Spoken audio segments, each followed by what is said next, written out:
Foi muito sofrido e a gente sai do sério. É uma coisa que me enerva, eu tenho que trabalhar muito a minha parte emocional, Olha, porque eu daqui realmente tenho que fazer isso. Agora me diz uma coisa, você saiu de casa ontem? saí, eu tenho que sair 3 vezes com o meu cachorro.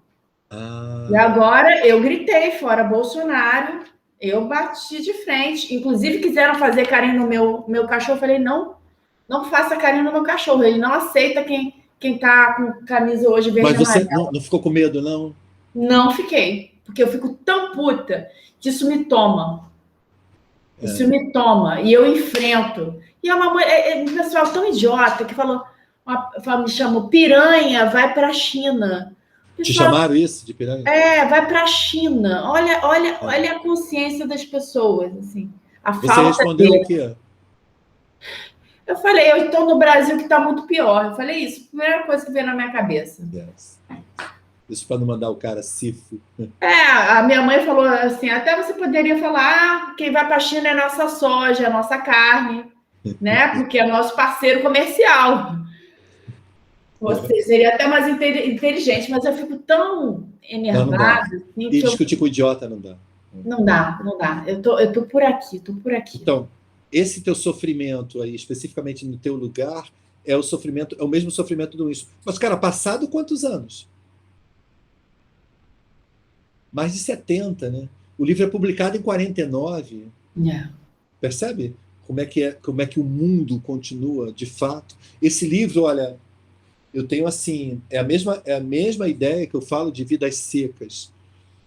É um livro, enquanto o homem não mudar, eu creio que o homem não muda, né? E quando você pega assim Homero é 800 anos antes de Cristo. Então, quando Cristo nasceu e morreu, Homero já estava morto há 800 anos. Ele era do século VIII, antes de Cristo. Você vai dizer assim, por que eu continuo lendo Homero hoje? Né? Eu continuo lendo Homero, cara, porque as relações humanas não se modificaram, né? Daquela forma. A luta pelo poder, pela verdade, pela consciência. Entende? Ali ainda é um manancial da nossa cultura, né? Principalmente da cultura ocidental. Mas, enfim, vamos retomar. Então, essa era a parte quarta. Na parte quinta, nós temos uma virada. Já não é a mesma parte agora. Agora nós vamos para um outro momento. Ou seja, aí eu vou pedir agora que façamos essa virada. Mas repare, a narrativa mostra o trabalho de Winston no Ministério da Verdade, o seu sofrimento interno, mas ele faz o trabalho. Então é uma personagem que se divide em duas, né? Eu tenho que manter essa mentira para todos, porque essa mentira me mantém vivo.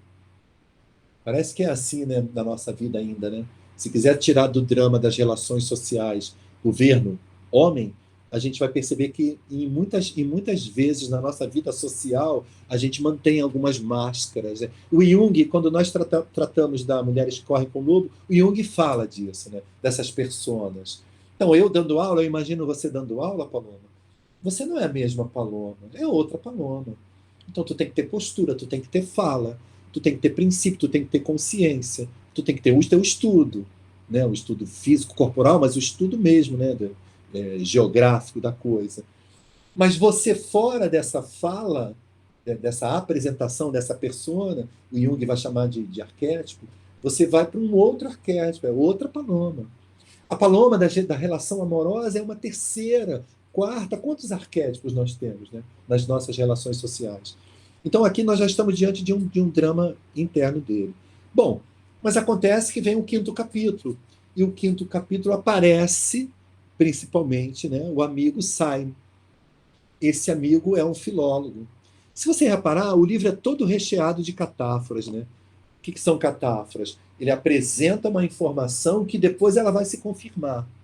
Você não sabe direito ainda qual é essa confirmação, mas quer dizer, aqui eu já vou dizer alguma. Quando o Saime aparece, o Saime é o grande cara da nova fala, ele é um filólogo, e ele é um filólogo encarregado pelo partido para criar essa nova fala, nova língua, ok? Com os conceitos. E ele, né, com aquela consciência de filologia de um dicionarista, né, de um estudioso, aonde ele leva, o radicalismo que ele leva à nova fala, o Winston diz assim, ó, cara, esse cara vai ser vaporizado. O fim desse cara é a vaporização. Ora, repare, essa é a primeira verdade que o Winston fala. O Winston fala várias verdades. Eu corro risco de vida, eu corro risco de ser preso, de ser torturado. Todas essas falas, elas vão se confirmar na narrativa. Isso, infelizmente, é um spoiler, mas eu vou ter que fazer. É um spoiler. Agora, vamos pensar no caso específico do Saime. Por que ele vai ser vaporizado?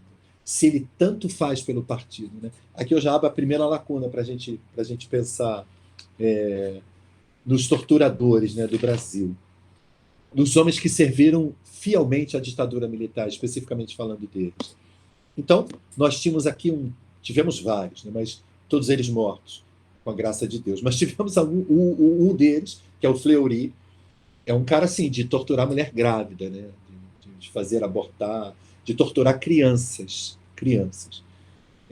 que tiveram sérios problemas de maturidade, e passam ainda hoje são adultos, essas crianças, ainda hoje por psiquiatria, por psicologia, psicanálise.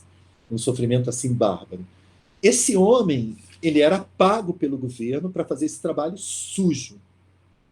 Fleury é o nome dele. Trabalho sujo. Mas esse trabalho era clandestino, porque ele era proibido.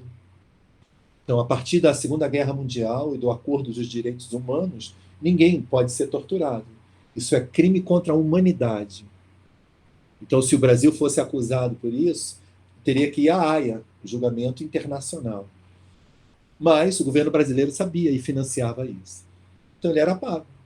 Quando a ditadura acaba e vem a anistia, que eu acho que isso foi a pior coisa que fizemos para a nossa história, quando vem a anistia é o seguinte, olha, todos estão anistiados e ninguém mais é culpado. Esses grandes torturadores, esses monstros, passaram a viver como homem, como outro qualquer. Mas aí vem um pequeno incômodo para a ditadura, para os porões da ditadura ou para a memória dos ditadores. O que eu faço com esses caras?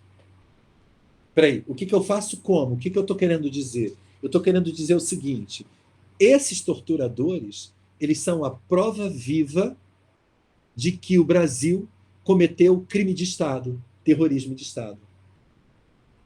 Mas que Brasil era esse? Brasil dos militares. Então, qual é a melhor solução para esses homens? Eu tenho que calar a boca deles. E nós chamamos isso de queima de arquivo. Todos eles desapareceram de forma muito estranha. O Fleury estava bebendo numa lancha, vivia bem ele, né? Não sei se vivia com a consciência. E ele passa mal e cai. Morreu afogado. Mas ele não morreu afogado, né? Ele foi envenenado. Isso é o que fala, né? Que você não vai levar isso a julgamento nas pesquisas, mas era isso. Ele é a queima de arquivo.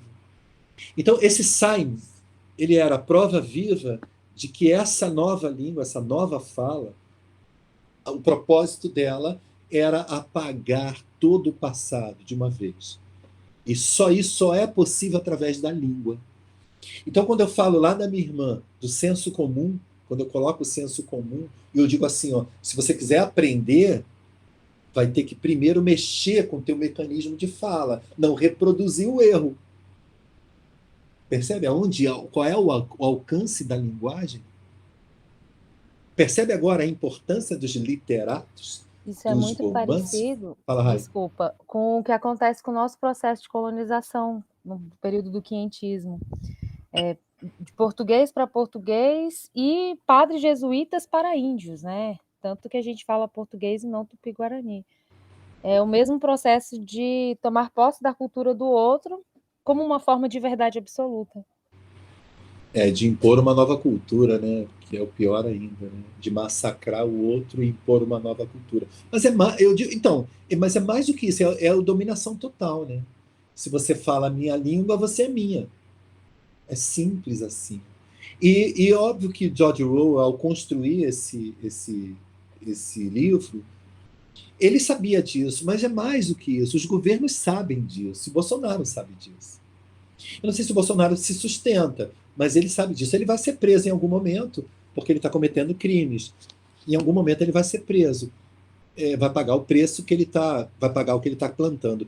Mas repare, ele foi eleito exatamente nessa leva de fake news, em que se acreditou que dizer a verdade era ser chulo, aquela verdade. Ele foi capaz, aí eu acho que é uma grande importância para nós, que não somos bolsominions, é uma grande importância para nós que somos, não precisa nem ser de esquerda, mas eu digo para nós que somos humanistas, e aí vou falar agora fora do campo da política, para nós que somos humanistas, o Bolsonaro vai ter uma importância, desde que ele não seja reeleito, desde que ele seja combatido de fato, que eu acredito que ele vai ser. Qual é a importância? Ele colocou para fora do armário, ele revelou um Brasil que nós acreditávamos que não existia. Ele colocou para fora do armário os genocidas, os homofóbicos, os racistas, toda essa gentalha, e aí nós chamamos de gentalha, e não eram poucos, hein? Que são preconceituosos. Todas essas pessoas que menosprezam aquilo que não pertence à mesma classe delas. Todos eles. E artistas, hein? Sérgio Reis propondo, aquele cara que minha mãe ouvia, sertanejo, né? Propondo a invasão do Congresso e o assassinato de ministros. Sérgio Reis. Sérgio Reis. Nelson Piquet, cara, que era um cara que eu idolatrava, dirigindo o carro do Bolsonaro. Tem mais, né? Regina Duarte dizendo assim, cara, eu não sou coveiro, pô, por que falar de morto? Então, aí você vai dizer assim, como que pessoas esclarecidas, eu citei 3, como essas pessoas esclarecidas seguem um tosco como aquele? Eu digo tosco em todos os sentidos, de humano e de intelectualidade. Simples a resposta. Eu não tinha. Um amigo meu me deu essa resposta hoje no almoço. Simples. Elas são isso. É a identificação. Porra, é foda, né? É foda. Então, cara, isso é... Então, repare, para nós que defendemos o humanismo, qual é a importância disso, do surgimento dele? Primeiro, eu acredito, agora como espírita, que ele tinha que passar para que o Brasil aprendesse mesmo de fato isso. Mas eu não quero nem falar como espírita, que eu quase nunca falo como espírita, eu falo como psicanalista. Então, qual é a importância disso para mim? A importância disso que eu digo para o Brasil. E que a gente sabe que esse país é um país preconceituoso, racista, homofóbico, né? E que a gente precisa cada vez mais combater isso. E por isso que nós... Fala, pode falar. E faço 2 ressalvas. Os temas do Enem de 2016 e 2020 falam explicitamente sobre isso, sobre exclusão, preconceito. Ano passado foi sobre estigma. Somos, de fato. Exata. Há 5 anos, quase 6 anos, o Enem só vem trabalhando sobre preconceito e exclusão. Esse país, de fato, é horroroso. Não é à toa que nós, que a grande massa, né, que nós fomos os últimos a abolir a escravidão. E que abolimos por interesse mercadológico e não interesse humano. Né? E que a nossa elite, Nelson Piquet faz parte dessa elite, e que a nossa elite é isso, é racista, enfim. Bom, então esse Saime, ele vai ser eliminado, voltando ao romance, ele vai ser eliminado como uma memória viva de uma intenção maléfica, né? Ou seja, dominar pela língua. Esse capítulo 5 vai mergulhar nisso. Então vamos lá, vamos pegar a primeira leitura disso. Ele vai enquadrar lá na cantina, né, que é a hora do almoço, a hora do lanche, ou, na verdade, seria também um preparo da semana de ódio. Né? Então ele abre assim o capítulo. Olha, primeiro parágrafo mesmo que eu estou lendo. Tá? Vamos começar o primeiro mergulho. Na cantina de teto baixo, situado na parte subterrânea do edifício. Acompanhando, Paloma? Ok? Rai está com uma outra tradução. É outra tradução ou é igual, Rai? É igual. É igual, é igual. O tradutor é o minha mesmo. Página é a 64. A página que muda. O tradutor é o mesmo, perdão. Mas vamos lá. Longe da superfície do solo, a fila do almoço se arrastava. Então, estamos no Ministério da Verdade. Ok? Avançando muito devagar. O ambiente já estava superlotado e o barulho era ensurdecedor. Repare que agora a descrição é a descrição de um romance naturalista. Né? Essas pessoas que estão ali aglomeradas parecem animais. Elas não têm, de fato, consciência. Por isso que o romance ele envereda por esse universo naturalista. Mas vamos lá. O bafo de ensopado, de ensopado, escapava pela grade do balcão, espalhando um cheiro azedo, metálico, que não encobria completamente os vapores de gin Victory, que é um gin de péssima qualidade. Pô, como é que alguém consegue comer uma comida assim, né? Cara, quando você fala de comida, o que as pessoas vão falar? Cara, esse cheiro tá aqui, cara. Não é assim que a gente fala, né? E os mais refinados vão dizer assim: pô, cara, o aroma da tua comida é tudo. Eu fazendo moqueca de peixe aqui em casa, minha casa estava em obra, os herdeiros ficaram malucos. A minha filha, que não gosta de peixe, falou assim: pai, eu quero experimentar, um cação. Eu falei: ah, cara, você não gosta dessa merda. Eu quero, pai. Ela comeu toda a minha moqueca. Cara, mas a minha filha falava cheiro.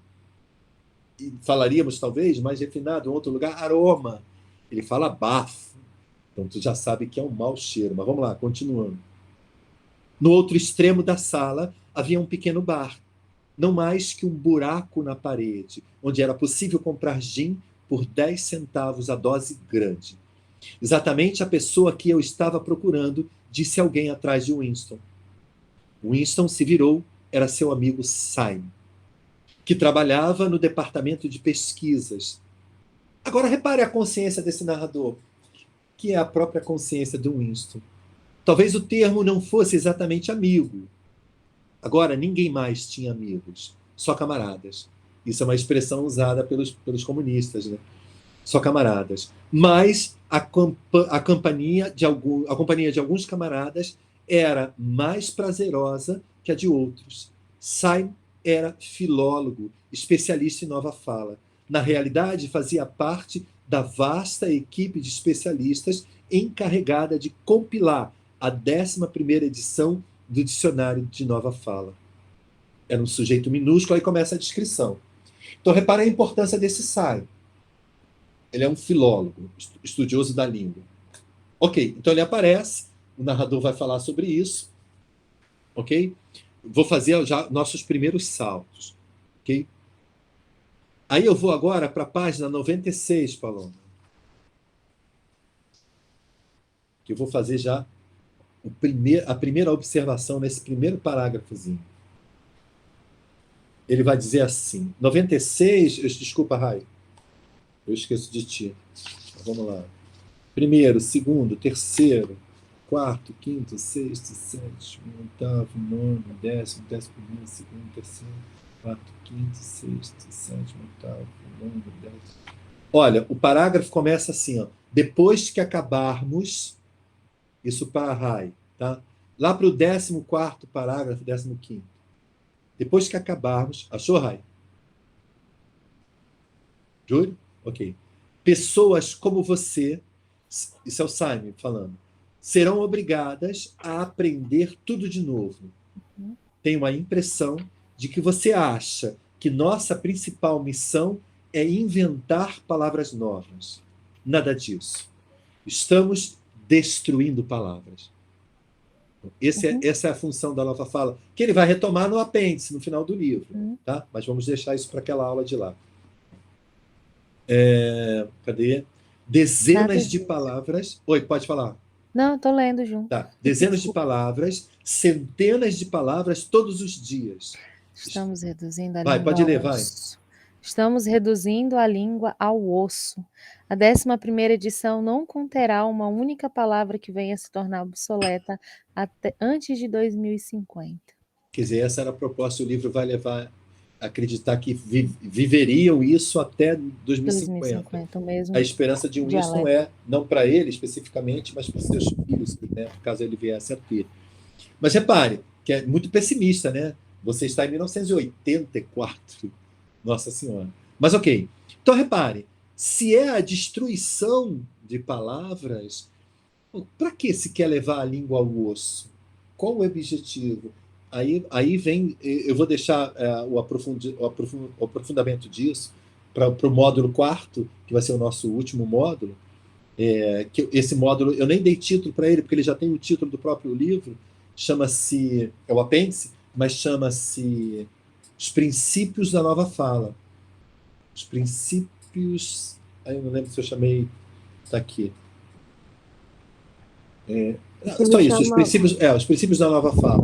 Eu deixei esse chama muita atenção é essa palavra junta, né? Isso me dá uma agonia quando eu estou lendo. Não, mas você vai descobrir isso. Nossa, eu vou lendo, aí eu fico tentando caçar a sílaba tônica e não acho, isso me dá uma agonia. Aí fico, nova fala. Aí eu fico toda perdida. Eu falo, meu Deus, como é que esse povo se comunica?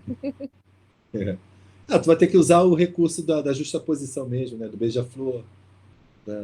Enfim, é o recurso que nós usamos mesmo. Mas vamos lá. Levar a língua ao osso, com que objetivo? Eu vou apontar, mas não vou aprofundar, porque o capítulo vai falar sobre isso. Mas nós temos um módulo para isso. Mas, entre outras coisas, já antecipado para nós, o objetivo é fazer com que você pense a partir de nova fala. Essa nova fala, na verdade, é o grande mote ideológico do partido.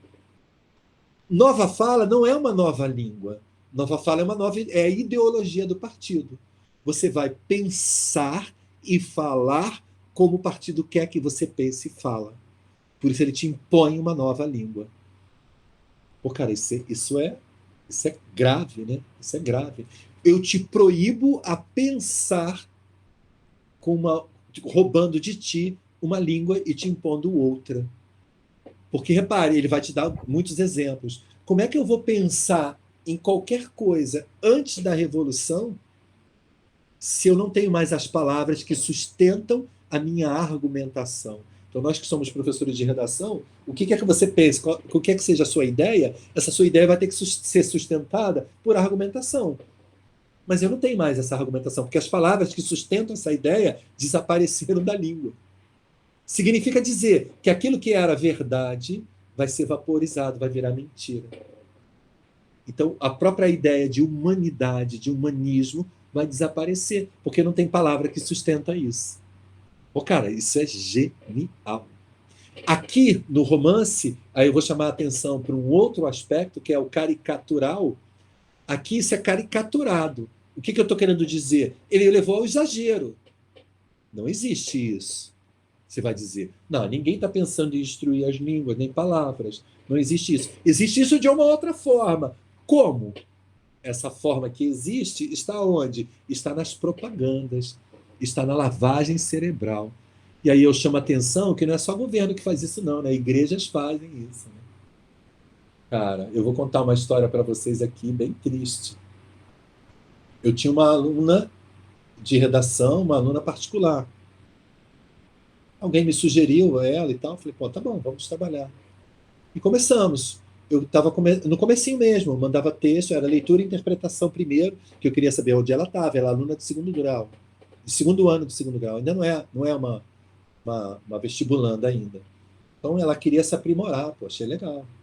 E eu estou dando textos densos para ela, não estou dando Fernando Gabeira. Então eu não estava trabalhando, não estava brincando com ela. Até que uma hora ela virou para mim e falou assim, olha, eu posso argumentar pela religião? Eita, cara. Redação, sabe? Eu não lembro qual era o tema. Putz, eu não sabia ainda, eu não sei a história de vida dela, mas eu pensei assim, putz, eu já sei onde eu tô, né? Já sei quem é esse público, quem era ela.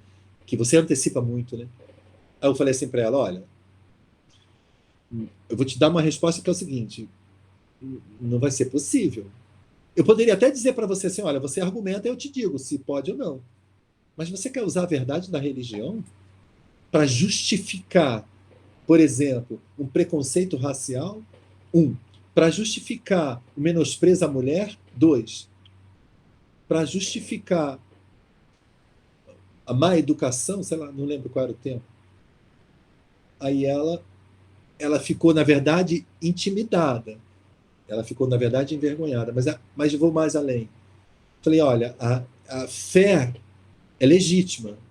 Você acreditar em que religião for, isso é legítimo, é seu. Agora, usar isso para o mundo laico, ou para o mundo científico, e a redação está na esfera do mundo científico, não vai valer, porque a sua verdade intuitiva, de fé, não corresponde à verdade científica. E outra, quantos corroboram com a tua fé? E quantos não corroboram? Percebe? Mas ela se ofendeu e não voltou mais, não me procurou mais. Percebe agora? Percebe o buraco que estamos? Isso é muito triste. E aí eu vou contar um outro caso, que é o mais triste ainda, para ilustrar esse sai. O frentista do posto chamou a polícia. 2 idosos, 2 homens de 70 anos, um homem e um casal, com netos no carro. Estavam querendo pagar o tanque cheio com papel, fitas de papel. O cara chamou a polícia. E o policial foi lá. Não era um caso de violência, porque o cara era um senhor. O senhor, pois não, bom dia. O senhor quer pagar a sua gasolina como? Ele não está aceitando. O senhor poderia me dar o dinheiro? Está aqui, ó. Eram fitas de papel assim como essa. Fitas de papel. Eram 8 fitas de papel recortadas, em branco. Tá, mas o que é isso? Isso é dinheiro, isso é meu dinheiro. Aí o guarda falou, isso aqui é dinheiro? É. Mas cadê o seu dinheiro? Aí ele abriu a carteira, mostra para o guarda. Ah, não tem, tá aí, ó, esse é todo o meu dinheiro. Isso é dinheiro? É. Aí o guarda pergunta, tá, onde o senhor pegou esse dinheiro? Olha como é que era um guarda humano, né? Onde o senhor pegou esse dinheiro? Ele, foi o pastor que me deu. Agora, repara, vamos só fazer aqui uma coisa. Este senhor estava vendo dinheiro. Ele via. Este senhor não estava enganado e nem queria enganar. Esse senhor é honesto, é bom, e queria pagar o justo. A gasolina foi R$ 80, vou te dar 10 fitas de R$ 10. Percebe agora? Como é que ele via dinheiro no que não era dinheiro? Me respondem aí, vocês. Como é que é possível? Ver o que não é. Ele foi levado a acreditar. Ele foi lavado. Né? Completamente. É isso nós chamamos de lavagem. Cadê o dinheiro desse homem? Não parece que houve aqui um câmbio, né? O pastor não tirou e devolveu. Hein? Olha, isso é muito triste. Eu acho até que o desfecho disso está no YouTube, se vocês quiserem. Eu acho que o desfeito disso foi o posto assumir, acho que deixaram ele embora. Eu não sei se o posto corroborava com a religião, porque isso é um caso de levar para a delegacia, chamar o pastor. Eu não sei como é que se desdobrou isso, mas isso tem no YouTube. Isso é muito triste. Mas vamos lá, voltando. Esse é o poder das coisas, né? Da lavagem cerebral. Então, significa dizer que mesmo hoje, agora, como crítico, como leitor do romance, a maneira como eu penso, ela está sustentada em estudos, mas estudos de uma língua, estudos de livros, etc, etc, etc, etc, etc. Então, toda a minha base é a minha fala, e a minha fala é a minha língua, e a minha língua é a minha cultura, e a minha cultura e a minha língua são a minha identidade. É por isso que Camões dizia, né? A língua é minha pátria. Caetano vai brincar, né? E eu não tenho pátria, não tenho mátria e quero frátria. Percebe? Porra, por que a língua é minha pátria? É isso, cara. Como eu me comunico com a minha pátria, onde eu sou. Onde eu sou interfere o tempo todo em mim, o tempo todo. Por quem lê Os Sertões de Euclides, nossa. Os mesmos homens do sertão, eu digo, do sertão mesmo, vamos usar a palavra genérica, eles são muito diferentes. Você pega um vaqueiro do sul, o cara está todo aparamentado, o rosto dele é mais saudável, a alimentação é mais saudável, ele é mais robusto. Você pega o mesmo vaqueiro no Nordeste, ele é mais envelhecido, mais fraco, mais acabado, com a mesma idade. Por que isso é possível? Então, essa é a terra, o meio agindo. Né? Na verdade, o que mata o homem do sertão é a seca. Né? E isso não mata o homem do sul, porque o frio, né, vai alimentar de outra forma. Bom, isso é pesado. Isso é pesado. Mas vamos seguir. Bom, então já entendemos agora qual a importância desse Simon, por que ele aparece nessa narrativa, né? Qual a importância dele na narrativa, para esclarecer para nós leitores a importância da língua e a importância para o partido, né, de usar essa língua, ok? Mas vamos lá. Bom, aí eu vou chamar a atenção para uma passagem que é uma deformação. Nós chamamos isso de expressionismo, né? Então vamos lá. Eu vou agora para a página 98, vou dar mais um salto, ok? E nessa 98, eu vou ler um pequeno trecho no terceiro parágrafo. Ele é um pouquinho longo, mas eu vou chegar já. Começa assim, ó. Winston acabara com sua porção de queijo e pão. Achou, Paloma? Ok. Virou-se um pouco de lado na cadeira para tomar seu café. Na mesa à esquerda, o homem de voz estridente continuava falando sem trégua aos companheiros. Mas repare, estou diante ali daquela confusão da Semana do Ódio. Não era a semana ainda, mas eram os preparativos. Uma jovem, que talvez fosse sua secretária, que estava de costas para o Winston, ouvia o que ele afirmava e parecia concordar enfaticamente com tudo. De vez em quando, Winston pescava alguma observação do tipo: acho que você tem toda a razão, concordo 100% com você, manifestada por uma voz feminina, jovem e um bocado tola. Aí o julgamento, né? Porém, a outra voz nunca se interrompia por um instante que fosse, nem mesmo quando a garota falava. Winston conhecia o homem de vista, mas só sabia que ocupava um cargo importante no departamento de ficção. Era um homem de uns 30 anos, de pescoço musculoso e grande boca móvel. Jogava a cabeça um pouco para trás, e devido ao ângulo em que estava sentado, seus óculos refletiam a luz e punham diante de Winston 2 círculos opacos no lugar dos olhos. Repare que agora, Paloma, a imagem que vai aparecer para a gente é a imagem de um robô, de uma figura distorcida. Essa descrição é uma descrição expressionista, porque ele vai ser deformado. Nós chamamos isso, a arte chama isso de expressionismo, mas vamos nós, que é a deformação desse real. O detalhe um tanto horrível da cena era o fato de ser praticamente impossível distinguir uma só palavra na torrente de ruídos que jorrava da sua boca. Caiu o robô.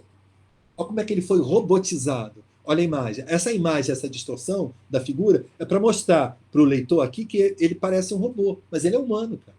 Ele só está de óculos. O óculos é que reflete uma luz, você não vê mais o olho, você vê aquelas imagens refletidas, né? Ou seja, a deformação de um rosto, como ele fala sem parar, é uma máquina. Ok? Vamos lá. Em uma única ocasião, Winston entendeu uma frase: completa e total eliminação do Goldsteinismo, que era o Goldstein, né? Cuspida a grande velocidade e aparentemente formando um só bloco, como uma linha de tipos soldados uns aos outros. O restante era mero ruído, um grasnado ininterrupto. Isso não impedia, porém, que mesmo sem conseguir escutar o que o homem dizia, você... Aí o narrador apontando para a gente, ó, leitor, percebe? Ou o narrador falando com o Winston, né? Porra. Você se assegurasse do sentido geral de suas palavras. Ele devia estar denunciando Goldstein e exigindo medidas mais severas contra os criminosos do pensamento e os sabotadores. Devia estar lançando vitupérios contra as atrocidades do exército eurasiano, que naquele momento estava em guerra. Ok? Essa primeira deformação. Olha como é que a própria linguagem deforma, né? Ok. Vamos fazer mais um salto. Algum comentário, Paloma? Não. 103 agora, Paloma. Agora é uma outra visão do mesmo capítulo. Eu não mudei de capítulo ainda, né? Agora a ideia vai ser a ideia da memória coletiva, né? A proposta é fazer uma reflexão sobre essa deteriorização da memória, ok? Então eu estou na página 103. Vamos ao primeiro parágrafo. É aquele que começa lá em cima mesmo, né? Mas percebia que, de alguma forma, eles justificavam um estado de satisfação. Seguravam um cachimbo grande e sujo, cheio até a metade de tabaco carbonizado. Com o tabaco racionado a 100 gramas por semana, poucas vezes era possível encher um cachimbo por completo. Winston fumava um cigarro Victory, que mantinha cuidadosamente na horizontal. A nova ração só seria distribuída no dia seguinte e restavam-lhe apenas 4 cigarros. Naquele momento tinha os ouvidos fechados para os ruídos mais afastados e estava escutando o que a teletela transmitia. Foi informado de que houvera, inclusive, manifestação de agradecimento ao grande irmão pelo fato de ter elevado a ração de chocolate para 20 gramas por semana. Sendo que ontem, refletiu, foi anunciado a redução de ração para 20 gramas por semana. Peraí, entendi porra nenhuma. Percebe agora? Agora ele vai fazer a reflexão. Seria possível as pessoas engolirem aquela passadas apenas 24 horas do anúncio? Sim, engoliam. Person engoliu a personagem sem dificuldade, com a estupidez de uma besta. A criatura sem olhos, olha lá o cara, da outra mesa engoliu fanática, apaixonadamente, o robô, com um desejo furioso de seguir, denunciar e vaporizar todo aquele que viesse a sugerir que na semana anterior a ração era de 30 gramas. Saem também de uma maneira mais complexa, que envolvia duplo pensamento, é a nova fala. Simon engoliu. Agora olha a reflexão. Winston era o único, então, a possuir a memória.